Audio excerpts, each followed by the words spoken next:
horse drifted alarmingly in the betting, was, fancied in the morning, continued to drift. It was late on the exchanges to lose. It was something you'd see in a Dick Francis novel, Charles Buttons. The ground is soft. It's heavy. It's soft on times. It's heavy. Okay. Hello and welcome yet again.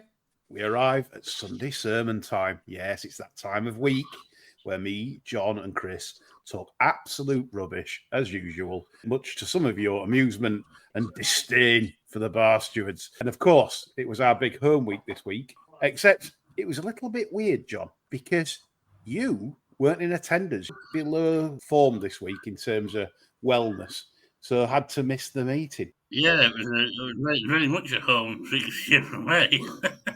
You were back in the borough. Yeah. I've got to say, mate, the years and years of going with you, it felt fucking weird. It felt strange not to be there, really. But it was better though, wasn't it, Lee? You said. Well, yeah, obviously, it meant people could enjoy themselves a bit more, isn't it? Yeah, feel less sort of, yeah.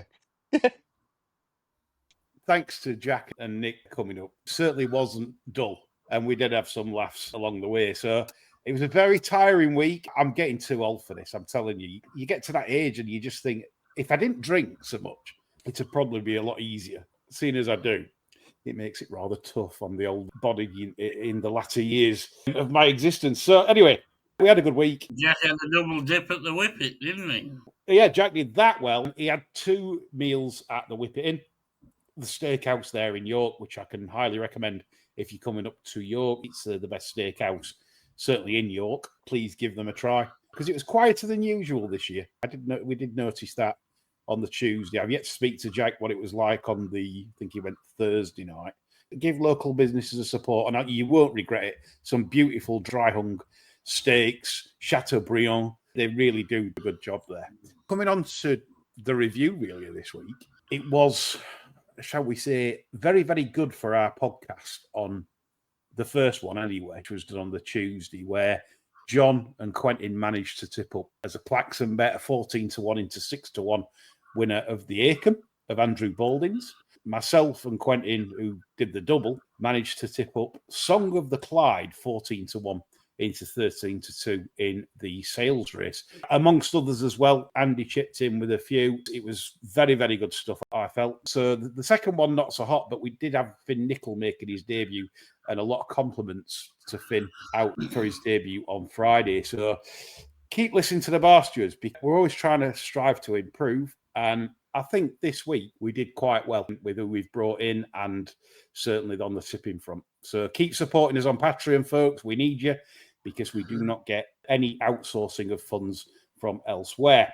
Review time then, John. Wednesday, start off. I still keep getting middled up. I nearly said Tuesday. You did, didn't you? I do it every year. It's in grand, isn't it? It is. So what I'll do is, to try and cut the review down, I'm just going to highlight what I thought each day. We'll start with Wednesday. I thought the one to take out the Acomb was Italy. I felt that was a really taking performance.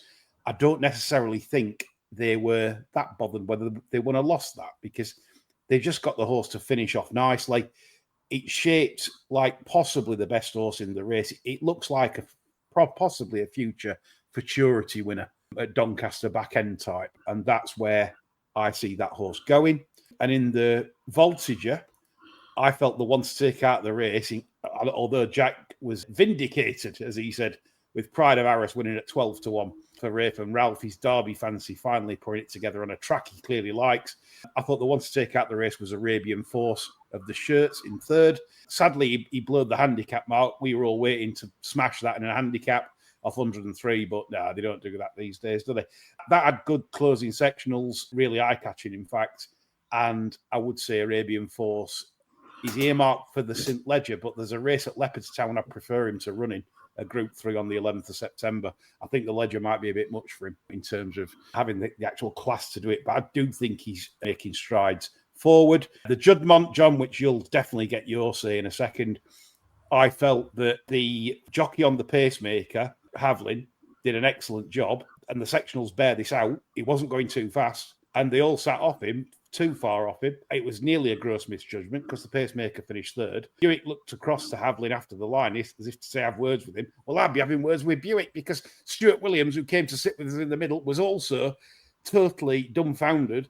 He says, what's the point of running a pacemaker and sitting 15 to 20 lengths off it, John? Mm-hmm. There you go. I think it's an error from the jock in the judgment. That's how I'll stand by it.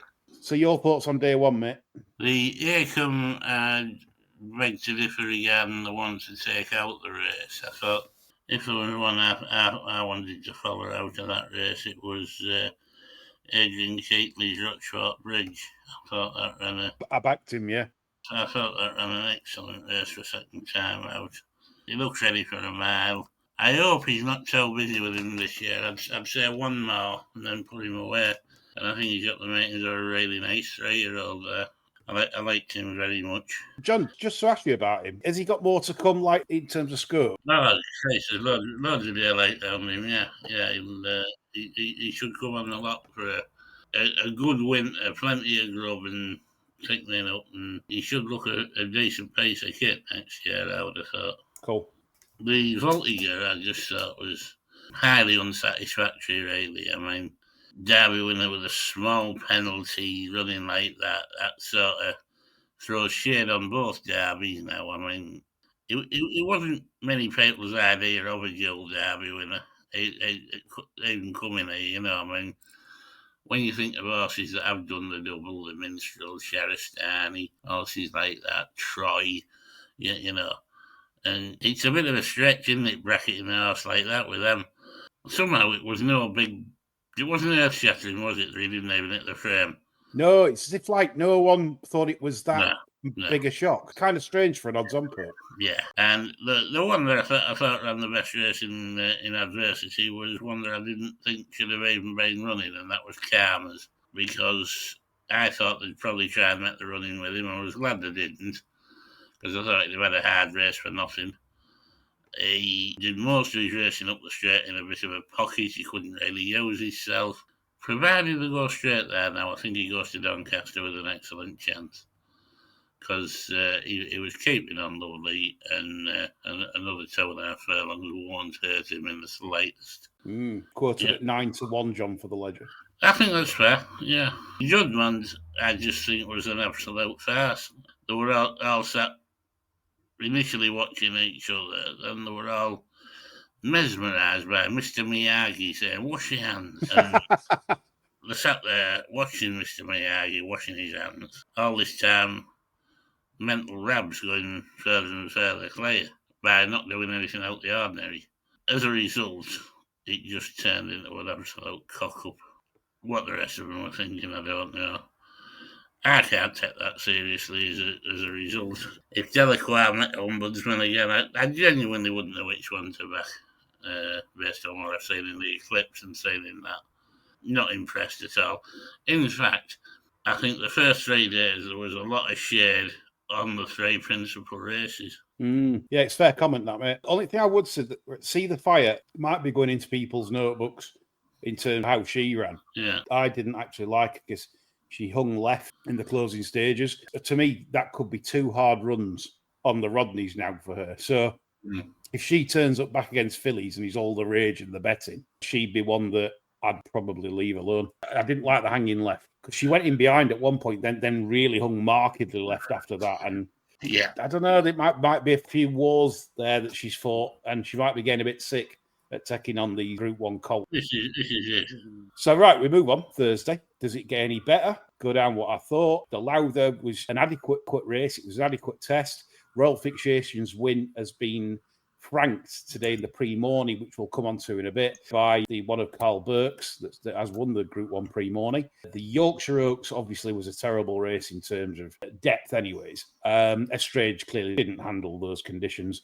Tudor wasn't that hard on her. I don't think she's necessarily spoiled her art campaign any degree. As long as it comes up soft, she'd have a major chance in any autumn race, whether it's the Champion Fillies and Mares or whether it's the Arc, whatever they decide to do in the end. The Galtrees was a really, really disappointing race, I felt. I do look forward to a Galtree sometimes because we spend half of the season looking for an unexposed one.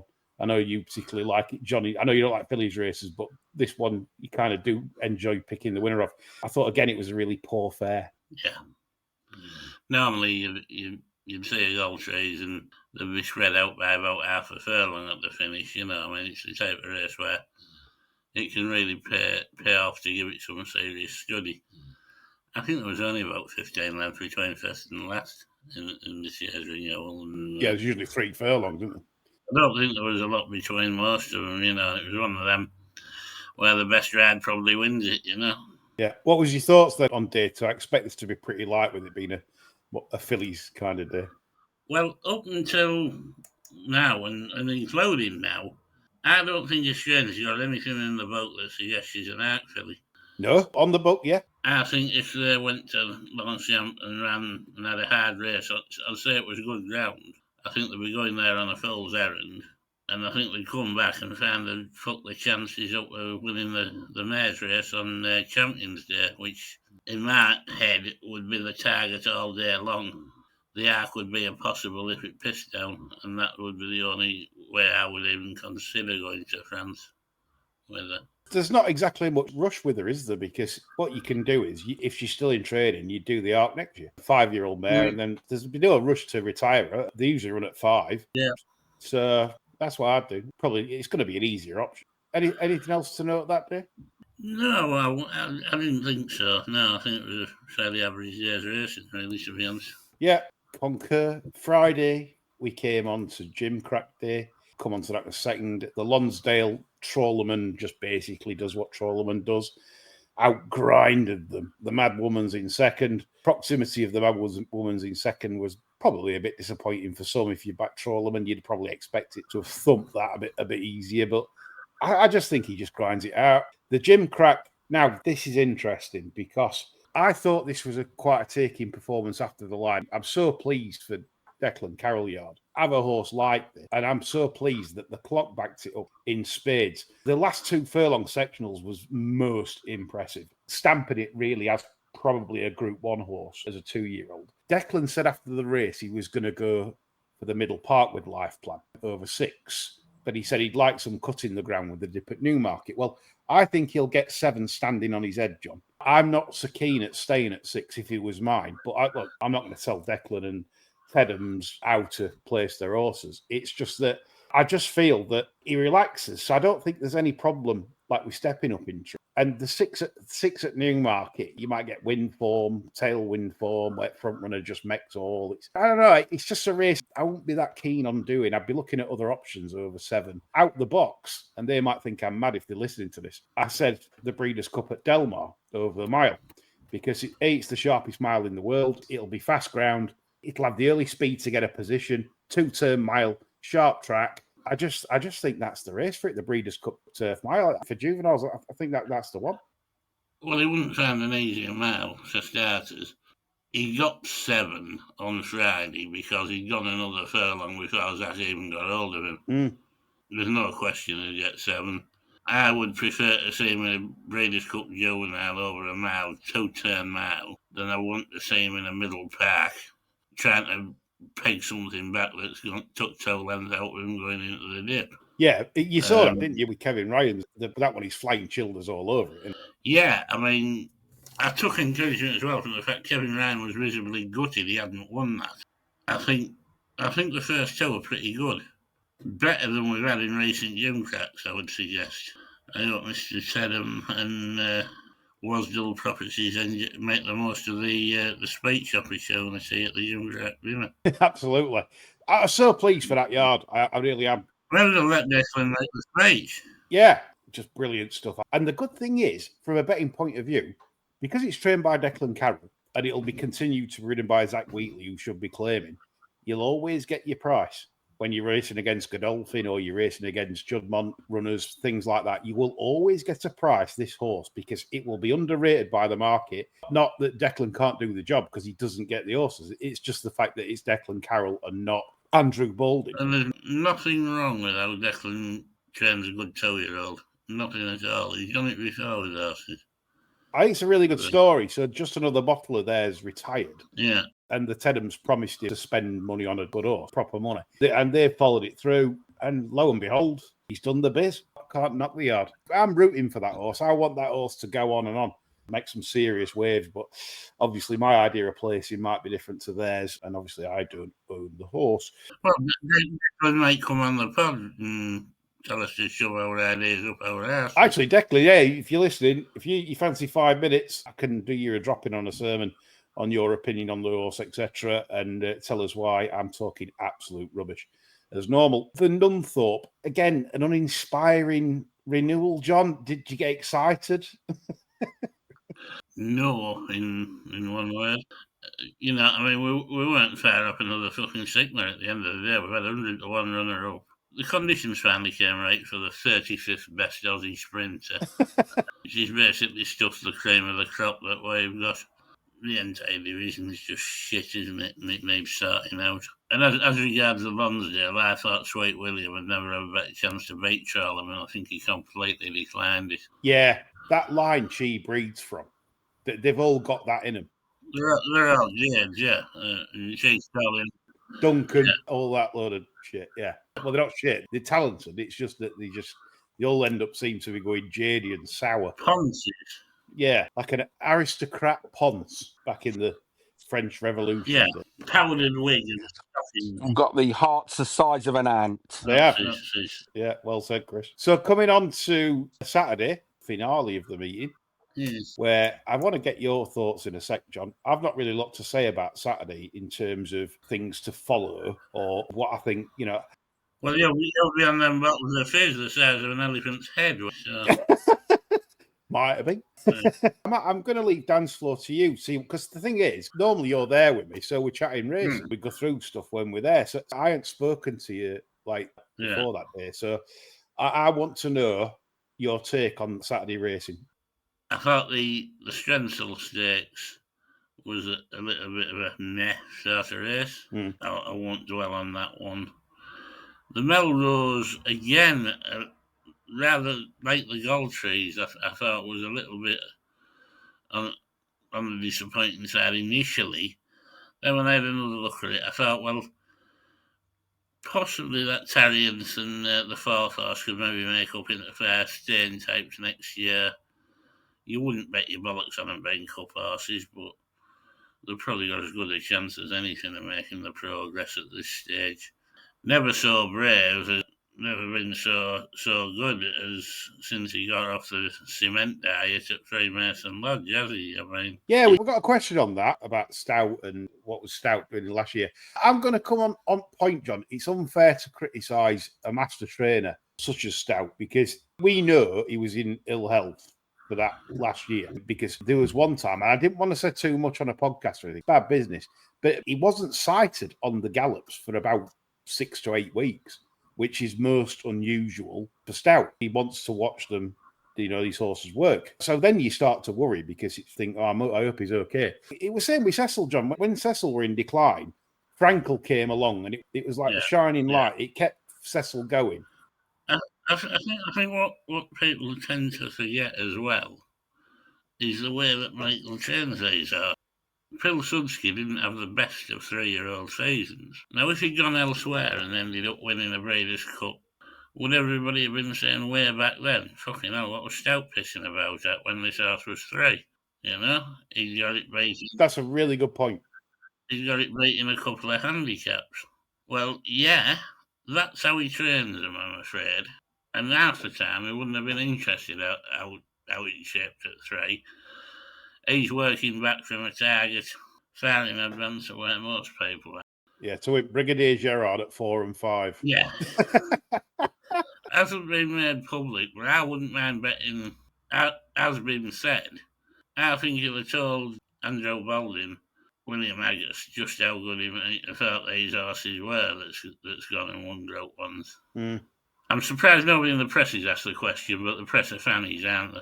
Never So Brave wins yesterday. The one question you want somebody to ask Andrew Baldwin, what did Sir Michael say to you about this one when you got him? Yeah, as the owner spoke to you about like what they're expecting. Yeah, well, they don't. They just come out with all the bollocks, don't boring, really. Yeah, exactly. This should get you on like perking the question. Poking the bear. The public want answering. Yeah. Skybet Ebor, John, I felt for you because obviously you were very keen on hip hop. Deloitte, Mullins won with the other that you were very, very strong on at Royal Ascot, Ethical Diamond. Yeah, I mean, these things happen. I went into the Ebor still thinking Ethical Diamond's a very, very good horse, but not thinking he necessarily wanted to throw it over a mile 6. I think he's at best a mile and a half. I think he got away with it yesterday because he's absolute class. For me, this is a 120 plus horse. Wow. Actually, honestly, I think he could be that good at a mile and a half. But I don't think Hip Hop Deloitte that far behind him. The thing was, everything that Willie Mullins said Friday and Saturday prior to the race was referring to work. And I don't think they've thought they've got Hip Hop Deloitte there in top shape. It was weak, weren't it? Betting most certainly backed that up. And he didn't run with the same sort of spark as he did the year before. He didn't show any pace. And I wouldn't mind betting he's run somewhere below form there, even though he's run apparently okay in 5th. I've got a feeling they'll disappoint you, though. I've got a feeling they will take Ethical Diamond to Melbourne. No. No, he will not go because he will not pass the vet. They spoke to Willie after the race. Yes. And they said, all roads lead to Melbourne now. He said, do they fuck? He didn't even say, do they fuck. You'd like him to, though. In his younger days, this horse had a screw in the leg. And that is that as regards running the Melbourne Cup. Yeah, they're very strict over there, aren't they? They're even sending Coolmore runners back and unpacking. Yeah. Well, yeah, you can go home. But he can't run in that. Okay, so much for an international horse race. Aussie's definitely very strict on certain things. I mean, on that yesterday, you'd say walk an Irish Ledger. Yeah. I love it. I like confidence. I love it when someone says something and it isn't just, this will win a Group 3. No, it's 120 plus this, mile and a half. I genuinely think he's a really, really good horse. I was yet to be convinced at a mile 6. And yesterday he just convinced me because he settled lovely. He's just been a slow burner, hasn't he? You mentioned him for much of this season, and like I say, up to Royal Ascot. So when you came on the show saying hip hop, I thought it took me aback a bit. I like your case. I love your case for hip hop, but obviously, like what you've said before about ethical. No, they make us look cunts at the best of times, don't they? So to finish our lengthy review on the week's proceedings, obviously because it is our home, we like a good review here. We finished with a pre-morning today at Deauville, where we saw a very, very hot race. The Gimcrack suffered as a result in terms of Gimcrack's a Group 2. It's worth £24,000 less. Not that they're bothered about that, but obviously pre-morning is a Group 1. And we had a really nice little field there today. Stard narrowly beaten by the Carl Berg filly Venetian Sun, which Frank, the Lauder form looks really good. And I watched that. I've got to say, I'm taking Stard out of it more than the winner. The reason is because that had a setback. It was sort of struggling for a bit of pace, and I think Stard is really ready for 7. I see Stard as their duo source, John. I'd say at this stage you couldn't look beyond this as the duo source.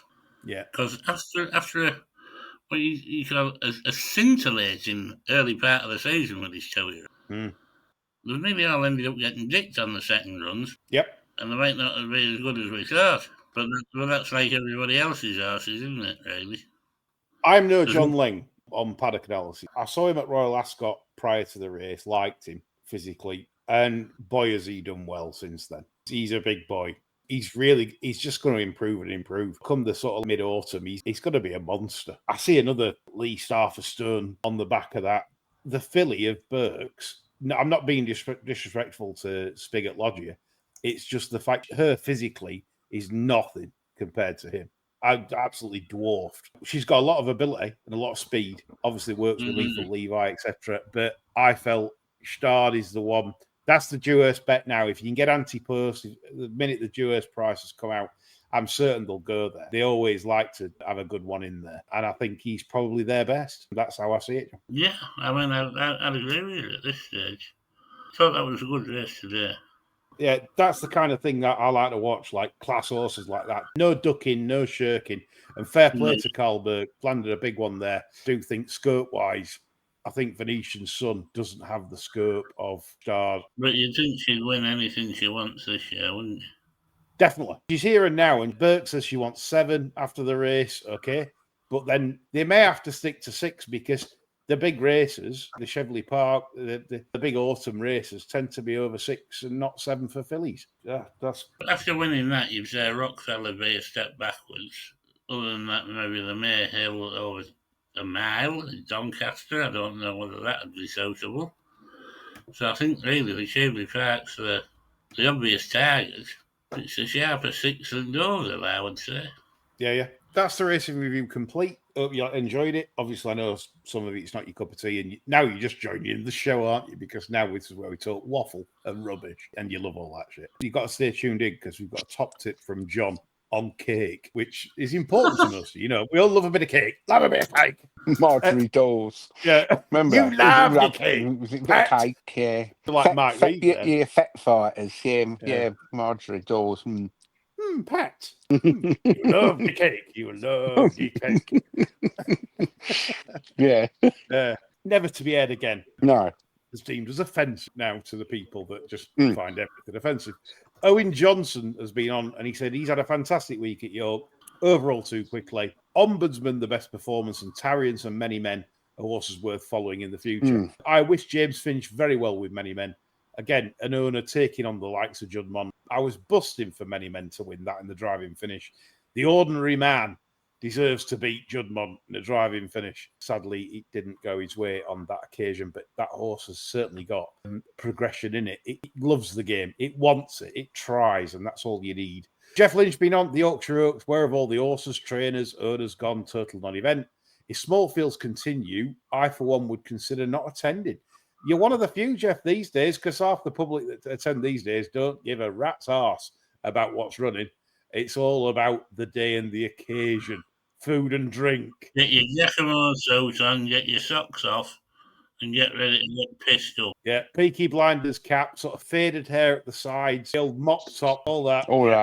Yeah, that's the kind of race goer we see these days. And tattoos as well. But we need them on the hands, hand tattoos for the men. That's de rigueur, isn't it?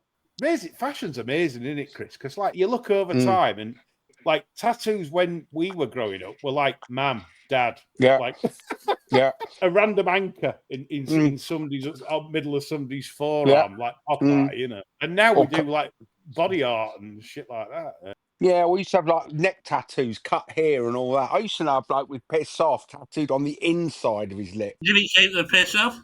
Yes, it worked. Worked a treat. If you saw this sort of skinhead with his pulling his lip down, you think, "Fuck me, I better get moving there." Our old bagman, the dog, Dave Archer, he had a tattoo saying "fuck off" on the inside of his lip, and he cool that. If anyone upset him, he went, "This is for you, you cunt." Pull his lip out. Tattoos used to be a mark of rebellion, but now they're a mark of conformity. Now I think it's more counterculture not to have tattoos.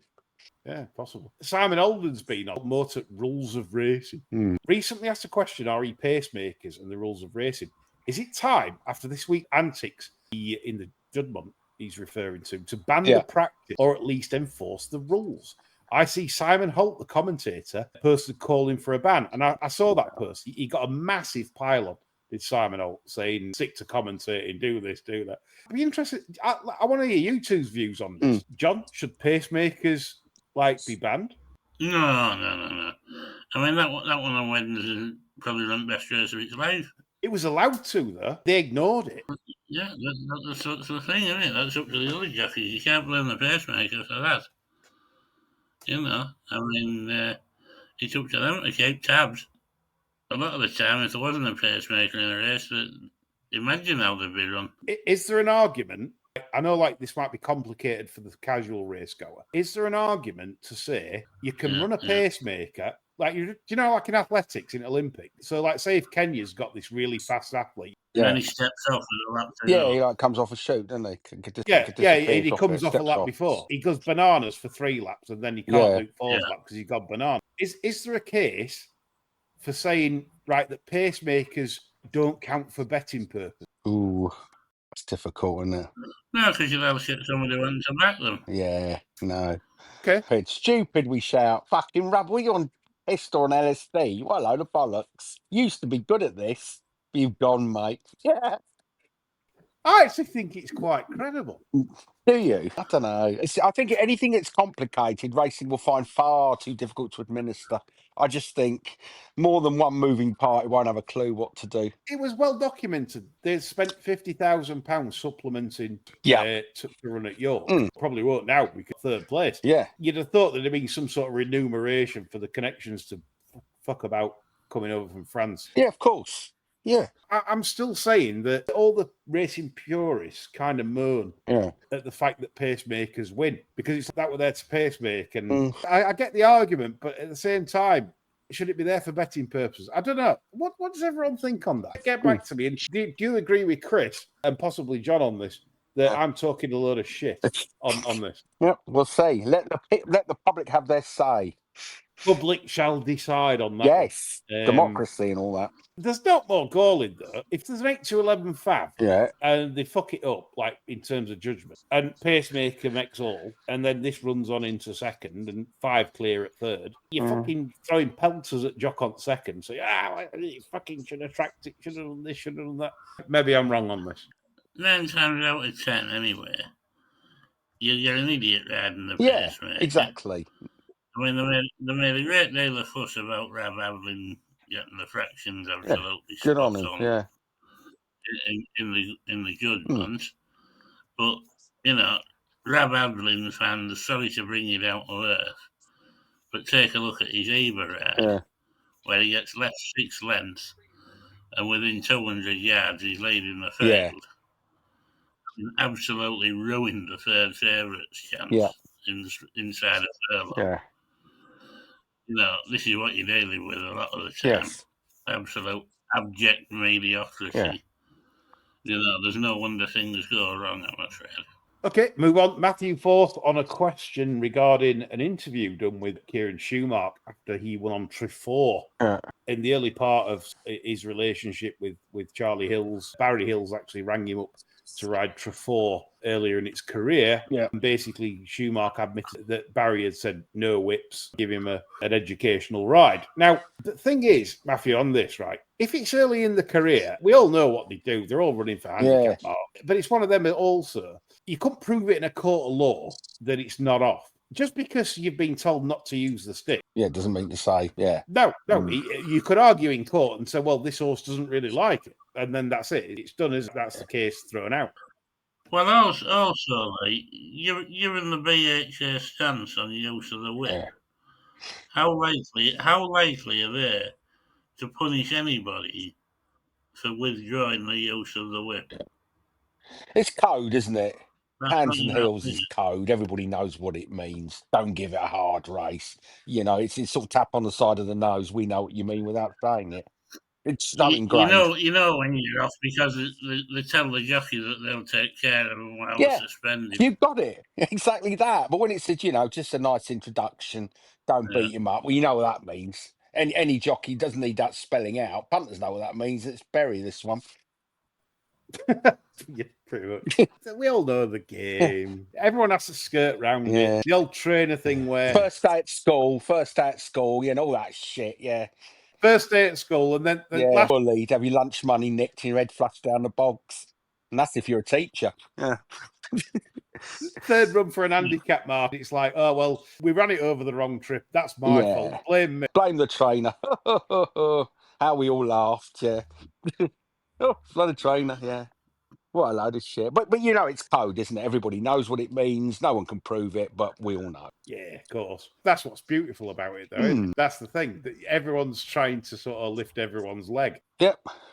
They are. They're all trying to bend you over, aren't they? Oh, it's worse, isn't it? It's just it's much worse. So many thieves. Oh, fucking vagabonds, thieves, brigands, ne'er-do-wells, the lot. It attracts the nice types. The Runyon-esque. Well, there are. They're kind of likeable rogues in the main. There aren't that many real shithouses, but they are the likeable. Runyon-esque, sort of something out of a Dashiell Hammett novel. It's all kind of, iffy. Well, it's like I've said about Stuart Williams. He come and sat with us. He's the loveliest fella. Yes, nice man, very intelligent as well. He is. Very bright, very bright. So you're chatting away with him, and in the back of your mind, you're thinking, this fella, right, your man. Yeah, you're a man, fucking, 100 to fucking 1. Yeah, fucking you're a man, yeah. He'll absolutely have your pants down. But he'll be so nice about it. Lovely improvement. He'll go in dry, and you'll think, oh, I quite enjoyed that. Yeah. Do you know what I mean? Your eyes are watering. Can't walk for a week. Yeah. Quote Ruckaroo at Albion Racing again, for those of you that listen to this quote. He says, when he's been a bookmaker at Lingfield on the all weather in winter, he says, when Stuart Williams goes down the line, not Stuart per se. No, his men. Right, or the owners. He says, they don't even leave your lunch money. That's good. Everything off you. Yeah, quite right too, fucking bookmakers. Yeah, quite right. So good old Stuart. Yes. It was a pleasure you coming across. I really enjoyed that bit. Right, Tom Livermore's been on and he said about loud music at York. Didn't enjoy that. It's not like they blasted out Safety Dance. Oh, thank God. Thank God. No. Yes, a great song, a great happy tune. No, rubbish. You've got dwarves dancing along, like celebrating a winner. Little people. You can't say. Can you say dwarves now? You can just about say dwarves, but little people is the correct. I'm getting a nod from the producer that dwarf is okay. Dwarfism, okay, good, just about acceptable. I think. I think little people's the term.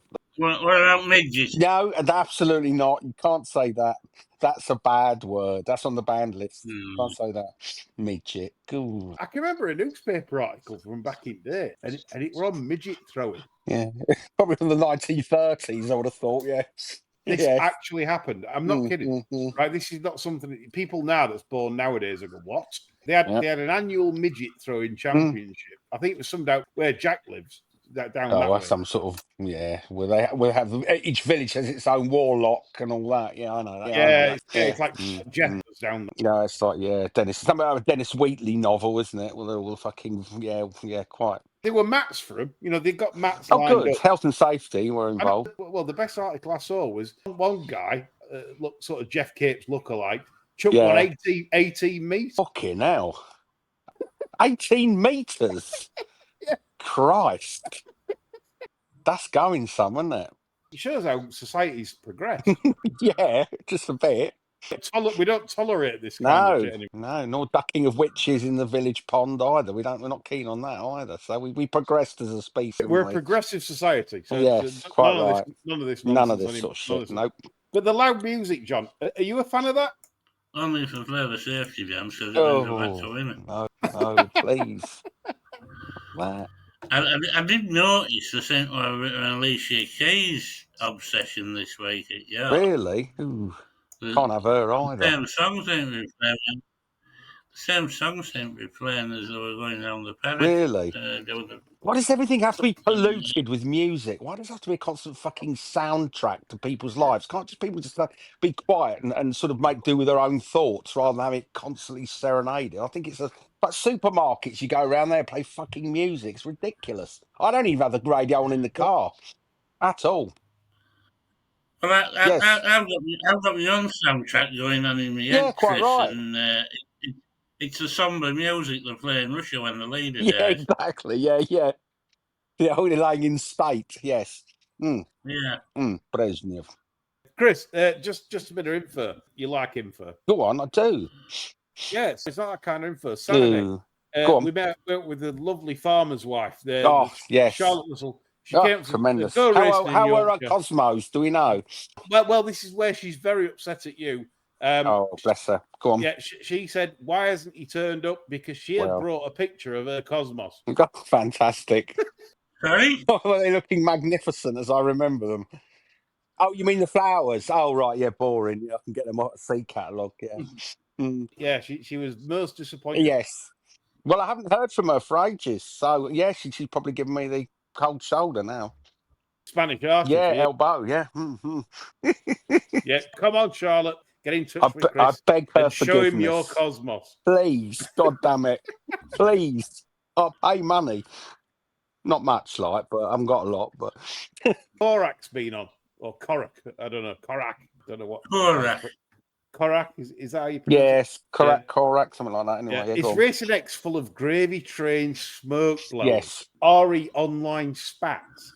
And this is where we come on to one of John's questions regarding Jonny Dineen and the spat between him and Maddy Playle. John, you're more tuned into me to this because I've been absent from social media a lot this week. So can you explain what's gone on here with Jonny Dineen and Maddy Playle? Basically, it shouldn't be a massive difference of opinion over the judgment. We get to a point where Johnny's referring to the Jap as having no chance. Lay all day type of thing. He called the jockey Mr. Miyagi. Yeah, no wrong with that. Well, his Racing Post colleagues seem to think different and call him out for a bit of overt racism. So she was offended on behalf of someone else. Is that what you're saying? I was a little bit, surprised on a public forum. You do that with a colleague. Well, she's a humorless mentalist anyway, isn't she? I mean, you wouldn't. God Almighty, she is absolutely everything that's wrong with racing. Just sort of a humorless, boring, mediocre make-weight. Really, how she's managed to get the profile she's got now is God only knows. But Jonny Dineen is a normal person that said, made a remark that's of no great moment. It's something that people say every day. And here she is, wanting to call this man out publicly, a colleague. I mean, Jesus Christ. I mean, imagine working with someone like that. Bloody hell. Awful. Look, I think we've become a little bit, it's bonkers, isn't it? We take piss. And I did see one at Purse. I haven't read the thread. So one at Purse saying that Jonny Dineen was racist for saying racist. Oh, fuck off. Yeah. See, here's the thing. They take offence on behalf of someone else. I'm offended on behalf of that person. How do you know whether that person's offended or not? Who are you to take offence on behalf of somebody you've never met? It's insane. It goes back to the English, Irishman, Scotsman joke. Yeah. Oh, well, you always make the Irishman out to be a fucking idiot, like is the joke. It's harmless, funny. It's a joke. People are offended by it. How does she know? And anyway, you could argue how condescending that this individual, a Japanese man, isn't capable of expressing his own level of outrage, but what he needs is a middle-class white woman journalist to do it on his behalf because he's not capable. How condescending. That's an argument, isn't it? Why does she need to play white saviour? Was he not capable? Mad. It's madness. It's a bit of fun. I doubt the Japanese rider's really bothered. He don't give a fuck. No. He does not give. I guarantee he will not give a fuck. No, absolutely not. And if he does, what an absolute. He's not. No, he's not gonna. You look at the televisual output of Japanese game shows. They're not offended by anything. Takeshi's Castle. Yeah, there you go. They're doing all sorts to him. They're fucking shoving things in the face. Brick wall comes out and punches him in the head. Yeah, do you think I give a fuck? But no, here we are. This is sort of performative public virtue signalling. Look what a good person I am. Look, everyone, look at me. Invite me on a world pool holiday. Yeah, fucking right. Yeah. PB's been on What's Going On at Betfair. Barry All gone. Monday Morning Podcast gone. Top tipster Rhys Williams gone. I would say, PB, I reckon there's going to be some trimming of their bushes. The taxation going to increase for regulated bookmakers come the autumn. I think that's more or less certain. And I think they're just preparing for that. All these ambassadors, ambassador and tipsters and shit like that, I think they'll cut every cost going because that's what they do. They optimize profits for the shareholders. Got to have a bit of bubbly, the shareholders, haven't they? I think you'll see more of that, and it might be passed on to punters. It could be. But I think in terms of racing going forwards, I think we need to take 2 steps back before we can start to move forwards. We need to get off their teat and we need to find other ways, as well as with working with them. They'll still want to work with us, whatever they say. They're not just going to ditch horse racing, right? But it's going to be renegotiated terms. And I think that's what we've been wanting for years, as John's been highlighting with GPT.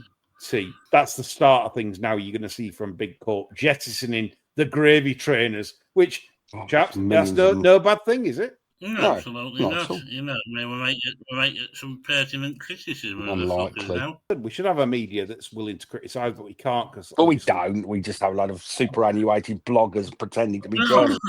That's why. Well, they're not journalists. They're client journalists. They're paid PR agents. Well, time's running out for these idiots, guaranteed. Grumpy Punter's been on, and he said Phoenix Thoroughbreds Remember them? One big Ponzi scheme. Yeah. DJ Dance. JD dancing it. Yeah, Yeah. I think he's like, Yeah. Grumpy Punter's gone dyslexic there.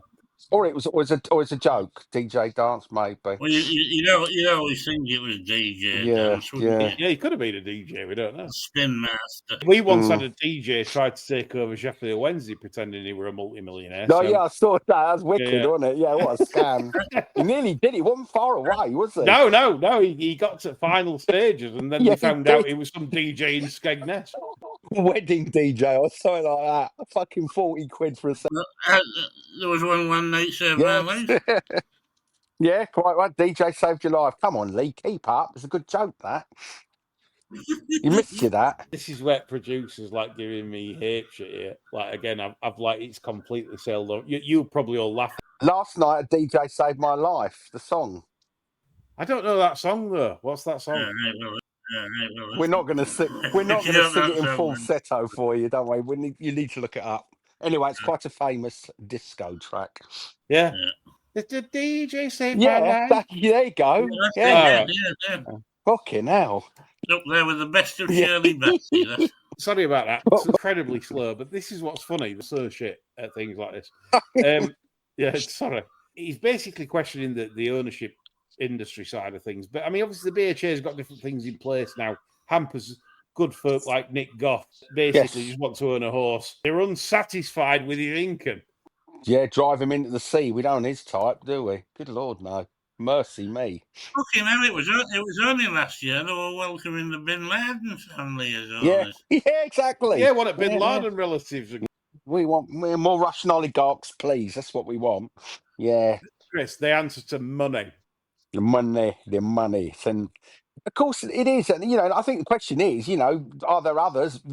Maybe. Will there be others? Certainly. I mean, that's if you've got to launder a lot of money, there aren't that many places you can do it successfully. And if you've got a real kind of passion for sport, why not? Sport washing's a thing. Football clubs, we were talking about off air, horse racing, fucking everything. Yeah, so why not? Let's all wash it. Yeah, Yeah, at the totally. car wash. Baby.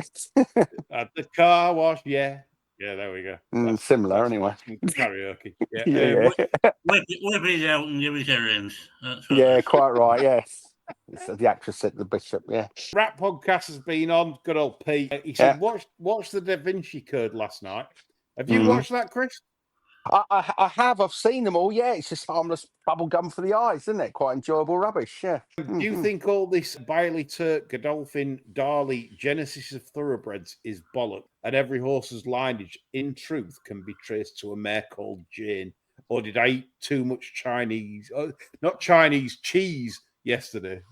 I think he did. I think he's probably lost the balance of his mind, and we should just be a bit kinder to Pete. Pete, you've been on the port. He's been on summit, hasn't he? Yeah, no, it's never crossed our minds. Yeah, port and cheese. Davis has been on. And, what's he want? I've had enough of him. You had him all fucking week, haven't you? Like a bad smell hanging around. Yeah, fuck's sake. It is. You're hanging on to your fucking coat. Yeah, like a barnacle. Yeah. He is. It's like that on Pirates of the Caribbean, Dead Man's Chest, where fucking, bottom at ship, they're all stuck to the side at boat. He says, have you ever tried getting in the wrong house late at night? And I know what you're doing here, Nick. Yeah. I can report that Mr. Jack B got very drunk after the whipping on Tuesday. Went to the karaoke, singing bad karaoke songs till 2:30. Woke Davis up saying, "You fucking left the key in the door. I can't get the key in to fucking unlock the door. You fucker." This time the other. Turns out Jack was trying to get in the house next door. Oh, God almighty. That could be a bit iffy, couldn't it? Imagine waking you up, Chris. You'd fucking set the dog on him. Oh, yeah, and I'd set the missus on him, then the dogs, then I'd make good my escape once they're all dead. Save yourself.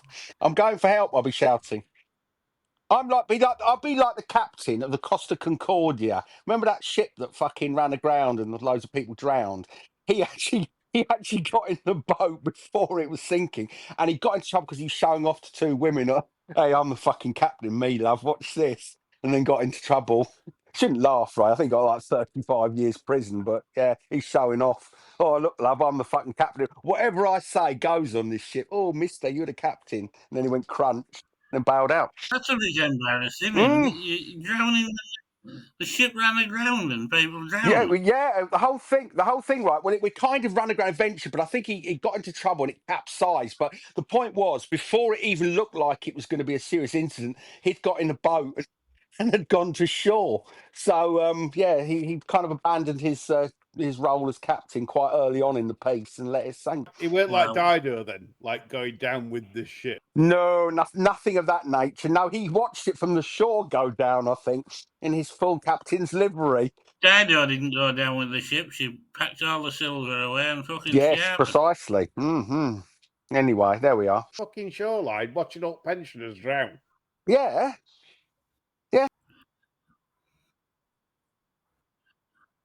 Yeah, my captain. Yeah, he's gone for help. I think he shouted as he made good his escape. Yeah.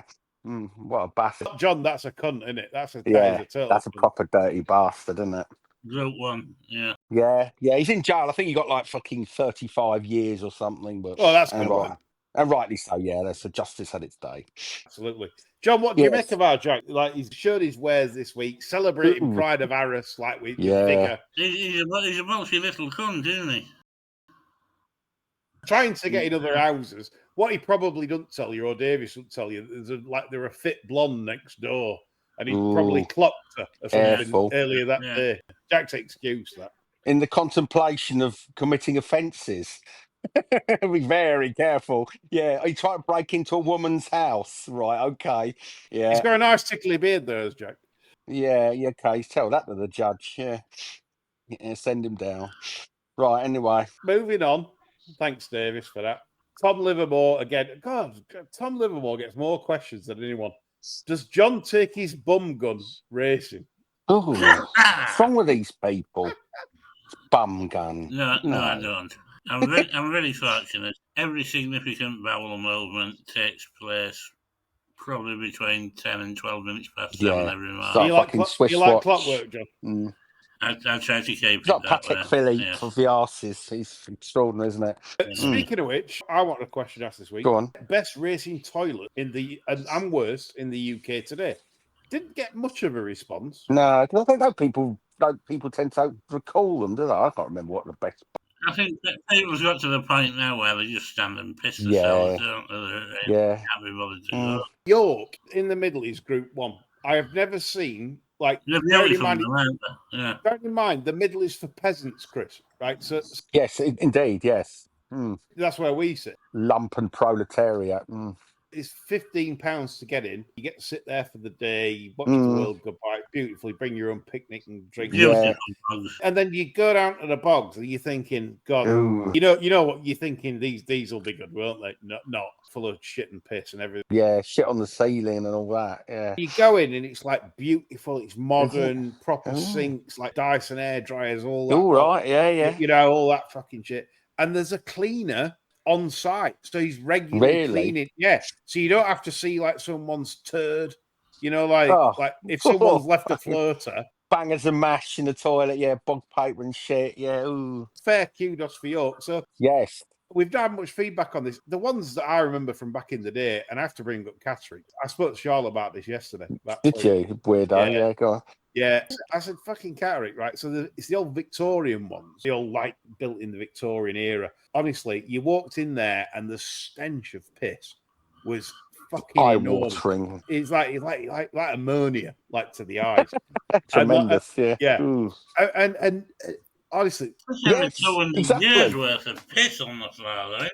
No, they can't fucking get in because of the ammonia smell, isn't it? The floor has been laminated with piss. I'm assured by Charlotte, Catterick no longer, or they've done something to them. She says they're not there. But there's no way on God's earth she's been in the men's bogs at any place like Catterick. She's relying on other people to. No, I know her. She wouldn't do that. She wouldn't do that to me. She really wouldn't.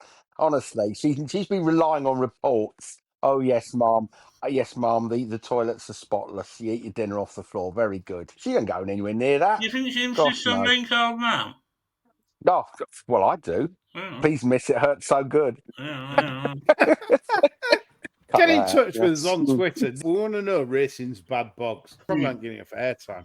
We should do a review on bad toilets. I mean, Cheltenham's terrible. I mean, that's Are they? yeah, Is it? full of shit, full of shit and piss. Too many Well, people, and you yeah. have to pay to go in. People should Fair just stage a dirty protest on that and just shit themselves. Well, I think they do in some parts of the world, En don't masse. they? In some parts of the UK, yeah. I mean, yeah. Why don't you just go before you leave, and you don't need to Well, worry, do that's you? what Really? I do, you know. Yeah. I can't remember the last time I had a shit at a race course. No, I don't think I ever have. It's just you just make plans, don't you? Yeah. Hmm. Poor planning, that is. If you need toilets. Indeed, best Parmo in Borough, John. After a heavy week, says Penhill. I've been mentioned Bourget. Is it Borg? Is it the Borg? The Borg. Resistance is futile. Like what's best Parmo in Borough? Well, it depends if you want to eat in or if you want to just collect and take it home. Not die. Lay on the settee and just shovel it in with your hands.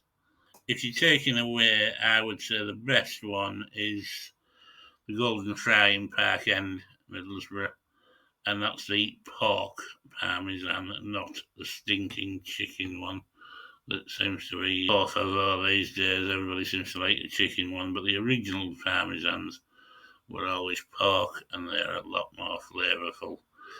And if you're going to eat in, I think you're hard pressed to beat a Manjaro's. There you go. Say that again. What's it called? Manjaro's for eating in. Yeah. Personally, I'm not that keen on the fucking things. But you're asked for an opinion, you've given it. Yeah. This is it. So, yeah. There you go. Brilliant. Right. Bert Doncaster's been on. Do you believe in ghosts? Ooh, that's an interesting one, isn't it? Well, yeah, I think I probably do, actually. Well, the evidence says yes. I mean, there's no fucking videos out there that shows ghosts. I believe in lots of things. Well, we're alien people, aren't we, Lee? We think this is all a big simulation as well, don't we? So this is a computer simulation. In fact, this is a good one. Subscribe to Patreon. We're going to do a conspiracy theory spec next month if you're into that sort of shit. Yeah. It's really good. And we believe them all. Yeah, we do. Yeah, Pretty much we're all of them. And why not? And why not, indeed? Because a lot of evidence out there to say that ghosts are there. Well, the amount of women that's fucking ghosted me, I reckon. Very good. And it never scared the Walmsley brothers at Bellevue because they were approached by a woman who said that they were staying in a haunted hotel this evening in Manchester. Jim Walmsley said to her in a voice like this, he said, "Ghosts, they can't harm you. It's the fucking living. They do damage." Exactly. Brilliant. Exactly right. Bang on. There you go. Advice from Jim Walmsley, former Bellevue bookmaker. Just before we get to the end, Lee, can I just chuck in a little very sad news? Oh. Bruce Raymond, the Group 1 winning jockey and racing manager for yesterday City of York winning owner side Sir Hale, has passed away from cancer. Oh, that's shocking. Gosh. Yeah. What a jockey. Probably the best jockey to ride in this country without winning a classic, I would say. Yes. Wow. Yeah, top class. Brilliant for getting that in, John. That must have been breaking news like recently. Yeah. Like, obviously not seen that. That's terrible news. Yeah. Poor Bruce Raymond. Again, a lot seems to be going. And lovely fella. He was second jockey to Macto while Macto when Wally had the job. And lovely lad. Before I come to the last question, John, and Cult Watch. We've got Cult Watch, Cult Corner, haven't we? One more thing. People ask me for this shit. Yeah, I know. It is. Have you got a cult thing, Chris? I have, but you go on with more interesting thing, which is the John's food tip or John's food advice. Your cult, and then the final question. Then right. So, John, your food tip of the week. My food tip of the week is Chinese baked cheese. I think you said it was Japanese. Well, Chinese, Japanese. I was going to say that. Fucking hell, you have Maddy Playle on in a minute. Get it right. Fucking hell. Yeah, it is actually Chinese, also known as jiggly cake. He said it was Japanese at the beginning, didn't he? He did say Japanese. I did, yeah. Hey, I made a mistake. You know, it happens every 5 years. But, you know, I mean, you carry on, John. Yeah, all right. You know. Sorry, we're just excited about food. It's the only thing that livens us up. Yeah, no, that is the de rigueur dessert. Honestly, the beauty of it is they're so light and fluffy. You could eat a whole one yourself, 14-inch diameter. They're like Milky Ways. You can eat one without it spoiling your appetite.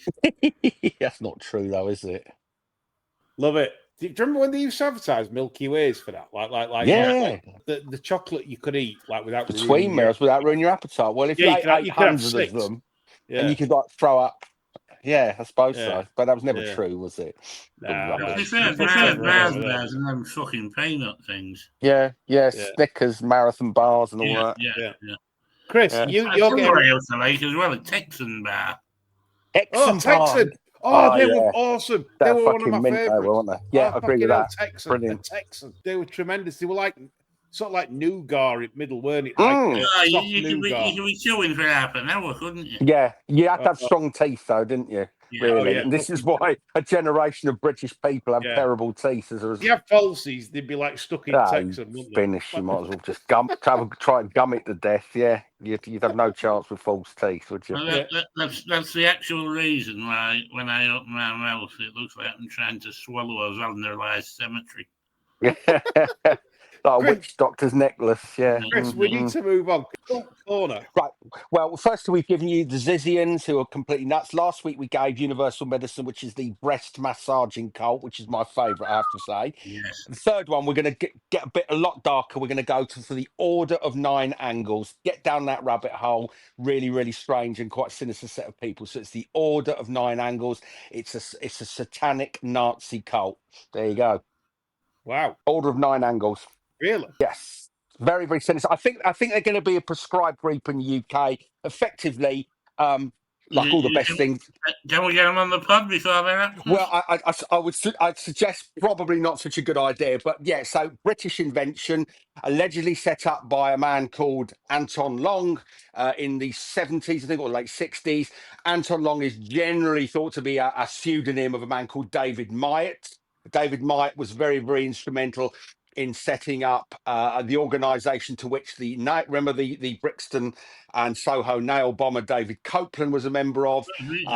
Myatt is a very, very, really interesting character. I mean, that's a whole rabbit hole. Won't spoil it, but he's undergone many transformations from neo-Nazi to radical Islamicist, back to Nazi again, and now I think he's a witch of some sort now, but a fascinating man. And the Order of Nine Angles, a really creepy organisation. They're worldwide. Check them out. Would you advise like listeners to Google Order of? Yeah, Order of Nine Angles. Right. So it's a traditional satanic church that deifies Adolf Hitler. Right. So Adolf Hitler is an icon for them. Right. And they calculate the date from the date of Hitler's birth, right? So when they write letters to each other, they do it post Hitler's birth. So everything that happened before then isn't recorded. So Hitler is their kind of, I forget the name now, not phenotype, but it's an icon.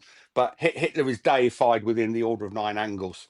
Very, very odd. Well, you shot them down straight away with the fucking dinosaur argument. How come Hitler was chasing dinosaurs? Well, I mean that's there are various. They have quite complicated philosophy, but they argue that time occurs in various what they call aeons, AONs, and we're in a particular time which is kind of pre the time of the Ubermensch, the kind of the Superman of which, guess what, Aryans are at the top of the pyramid. So yeah, really strange, very complicated, but a fascinating subject to have a sort of spend a few hours looking at. Superb, Chris. Love it. There you go. Right. So there you go. Again, another day of the school day on this show. You can learn all sorts of random... By the way, I'm not a recruiter for them, right? I've just spent a lot of time just out of idle curiosity. So I was going to say, it's quite appealing. Yeah, really compelling. So we have coffee mornings every Tuesday, a ceremony every Thursday. It's great. Yeah.